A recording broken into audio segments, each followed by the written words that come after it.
Yap. Silakan Dil.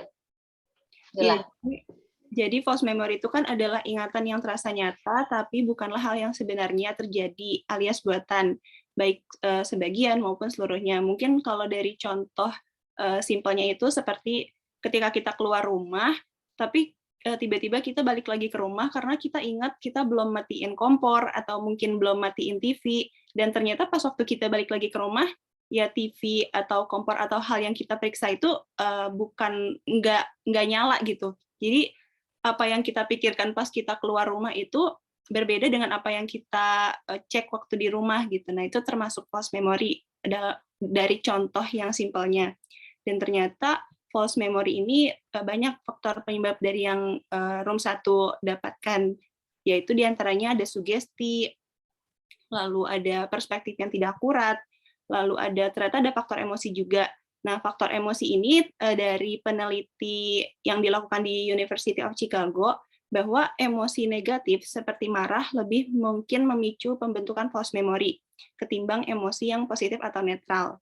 Lalu ada faktor suasana hati juga, lalu tentunya ada faktor usia. Dan ternyata false memory ini bukan berarti daya ingat kita itu yang buruk. Bisa jadi hal itu terjadi karena beberapa gangguan di otak seperti penyakit Alzheimer atau demensia. Adapun dampak negatif dari false memory ini yaitu seperti kasus orang yang tidak bersalah mengalami salah identifikasi sehingga mereka dihukum dan bahkan dipenjara. Seperti itu sih, Bu. Kalau dampak positifnya tadi mungkin Laila yang lebih mengerti. Ada nggak ya Lailanya? Dia sinyalnya tadi dari tadi on off kayaknya ya. Iya. Ya, nggak apa-apa. Nanti bisa ditambahkan dengan kelompok yang lain ya. Terima kasih kelompok 1. Boleh dilanjutkan nih. Siapa yang mau melanjutkan nih? Kelompok 2, 3, 4? 2. 2 boleh, yuk. Jadi yang kita dapat tadi itu dari definisi false memory itu yaitu proses pengumpulan informasi atau fakta peristiwa dalam proses kognitif manusia yang tidak pernah terjadi. Kemudian untuk faktornya sendiri yaitu salah satu faktor yang muncul adalah distorsi yang mengakibatkan kesalahan pada memori adalah sugesti. Sugesti yang terus-menerus bisa membuat ingatan berubah seolah-olah sugesti tersebut telah terjadi dan menjadi nyata. Sugesti yang terus-menerus itu kemudian faktornya itu ada juga hoax atau kesalahan atribusi informasi. Kemudian dampak dari false memory itu yaitu seseorang yang mengalami false memory akan mengalami kesulitan untuk mengingat sehingga ia meyakini suatu peristiwa atau informasi yang tidak pernah ia alami atau ia terima. Kemudian dari contohnya tersendiri yaitu contohnya adalah mengingat Anda sudah menghubungi teman Anda di pagi hari, padahal Anda belum melakukannya. Contoh lainnya adalah mengingat bahwa Anda pernah dihukum sewaktu kecil oleh orang tua Anda sewaktu kecil karena tidak mengerjakan pekerjaan rumah, padahal Anda mendapatkan hukuman tersebut karena berkali-kali menunjukkan sikap yang tidak menghargai orang tua. Kemudian, sudah sih Bu, itu aja. Iya, jadi sebenarnya bisa ditanamkan ya kalau kelompok ya. Jadi memori-memori yang sebenarnya tidak kita lakukan itu ditanamkan ya di dalam diri anak atau dalam diri orang dewasa bahkan ya, penanaman si memori itu. Oke, Sinta nih kayaknya ini banget nih. Iya banget, Bu. Ya. Oke, makasih Dil. Oke, lanjut ke kelompok 3 ya. Silakan. Sinta boleh Ibu? Boleh dong. Ya. Hampir sama seperti yang lain sih Bu. Mungkin cuma menambahkan aja kalau yang dari Dila tadi kan ingatan itu bisa ditanamkan ya Bu. Saya pernah ini nonton film Dr. Frost. Dr. Frost Bu. Nah itu kan si pemain utamanya itu kan dikasih ingatan palsu gitu sama kakaknya. Ibu pernah lihat tidak Bu? Pokoknya itu tuh dikasih ingatan palsu kalau misalnya dia ngelihat api, dia itu bakalan ingat sesuatu yang salah gitu. Jadi di ingatannya itu dia dikasih informasi salah bahwa orang tuanya itu dibunuh oleh dia yang menyelamatkan gitu, Bu. Jadi kan dia udah yatim piatu. Nah, terus diselamatin sama profesor. Nah, si ingatan palsunya ini tuh bilang kalau misalnya yang ngebunuh orang tuamu tuh si profesor ini loh, gitu, Bu. Mungkin itu jadi pertanyaan juga sih, Bu. Sebenarnya ingatan palsu itu bisa dibuat seperti itu tidak sih, Bu? Iya, jadi ada psikolog yang dia itu fokus ngomongin memori ya, namanya Elizabeth Loftus ya. Jadi dia itu bilang bahwa memang si Loftus ini bilang kalau memori itu sebenarnya adalah hal yang sangat rentan. Memori manusia itu rentan sekali. Jadi sangat mudah sebenarnya untuk kita melakukan false memory dan sangat bisa untuk ditanamkan. Jadi waktu itu dia bilang ya, ada penelitian pasien ya, klien atau pasien gitu ya, mereka ikut psikoterapi ya. Tetapi setelah psikoterapi, oke lah ya, keluhannya hilang, tetapi muncul masalah baru.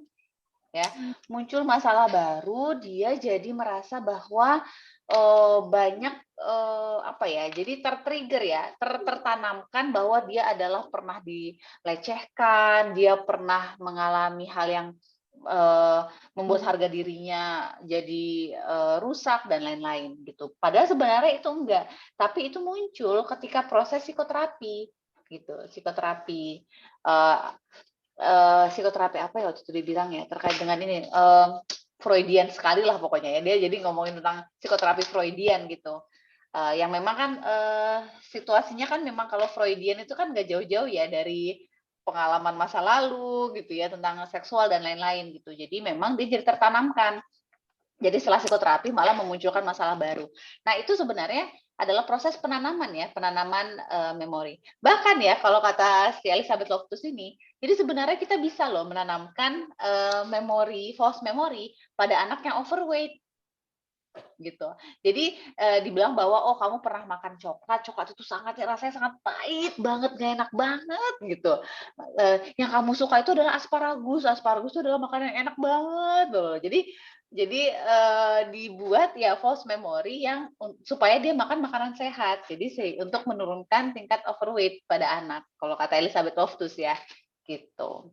Jadi kalau dari penelitian sangat bisa ya. Maka dari itu teman-teman, leading question ya, pertanyaan terarah ketika proses BAP di kepolisian itu sangat rentan dengan false memory. Jadi misalnya nih ya, kamu melakukan nggak ini? Saya nggak melakukan misalnya bang. Kamu ngelakuin nggak? Gitu ya. Biasanya kan kalau itu biasa suka ada digebuk dan lain-lain gitu. Akhirnya dia bilang, oh iya ya saya melakukan. Gitu. Jadi karena dia ada leading question ya, sehingga dia mempercayai bahwa dia telah melakukan kejahatan itu. Gitu. Jadi malah kalau kata si Elizabeth Loftus ya, dia bilang bahwa 3/4 orang yang diadili itu dia hasil dari false memory dari korban. Gitu.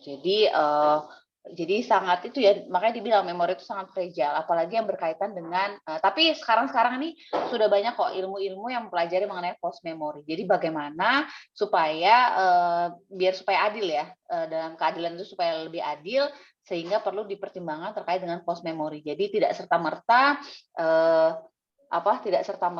keterangan dari korban itu langsung menjatuhi hukuman si pelaku. Jadi perlu dipertimbangkan terkait dengan false memory.